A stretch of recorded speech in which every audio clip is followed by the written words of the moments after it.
Dr. John Lott tells One American News that new research shows a statistical correlation between increasing crime and increasing immigration in the European nations that could point to a similar phenomenon in the U.S. One America's John Hines has more from Washington. Crime Prevention Research Center President Dr. John Lott has been analyzing European Union and United Nations crime data that seems to show a recent broad crime wave in Europe is strongly correlated with immigration. And this analysis appears in the latest issue of Real Clear Investigations.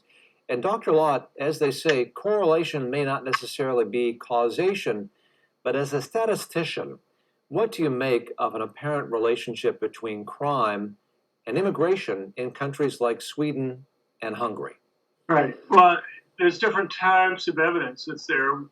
The simplest is just there's a number of countries that go and can tell you, with regard to their prison populations, what percent of the people in jail are there who are immigrants, what percent are illegal aliens. It's not something that's regularly collected in most states in the United States. In fact, virtually none do that. And what you find is that native citizens commit crimes at 1/3 or even 1/4 of the rate that immigrants do. So that's one piece of evidence that's there. Now, you don't have that for all countries, but there's a number of countries that have that evidence. The second thing is just to look across, and what you find is that those countries that have had the biggest increases in immigration have seen the biggest relative increases in homicide. So there is, to a certain degree, an extrapolation that can be made with regard to immigration and crime in America based on what we've seen in Europe. Is that possible? It's possible. It's possible. I mean, it could be consistent with it, but it would be nice to actually have, there's like this political opposition to even collecting the data in the United States. It'd be nice to have the data there that you could actually, that they have in Europe, to actually go and see whether there are these relationships. Is it very difficult for states to go to their prison population and just check what percent of their prisoners are illegal aliens, are non-citizens in the country?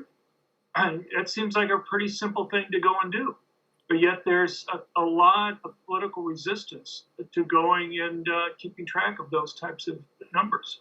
So we don't know, perhaps because of a need to be politically correct, exactly what crime statistics would prove if there is a correlation between immigration. Right. I mean, there's and crime. some evidence. Right. There's some evidence from Texas, for example, that indicates that illegal aliens have a much higher violent crime rate than American citizens do, and that's useful and that's important, and that surely is consistent with the type of information you get from these other countries. It'd be nice to have it for more than just Texas, though.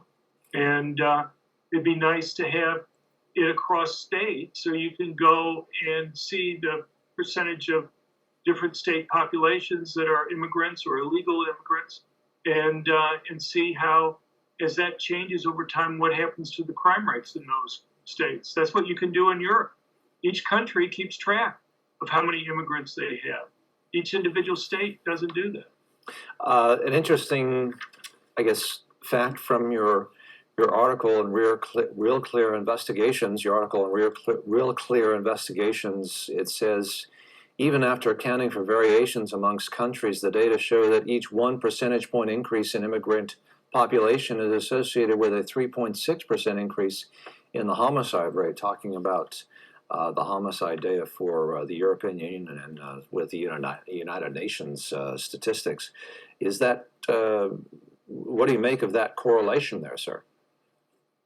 Well, I mean, it's very statistically significant and it's large. I mean, when you're talking about things like Sweden, where they've had a doubling of the immigrant population, you double it, and each 1% increase is associated with a 3.6% increase in the homicide rates. You can see you can get fairly substantial increases in violent crime over the last decade or so, as you've had these huge increases in immigrant populations. Crime Prevention Research Center President Dr. John Lott, thank you for joining us on One American News, sir. Thank you very much, John. I appreciate you having me on.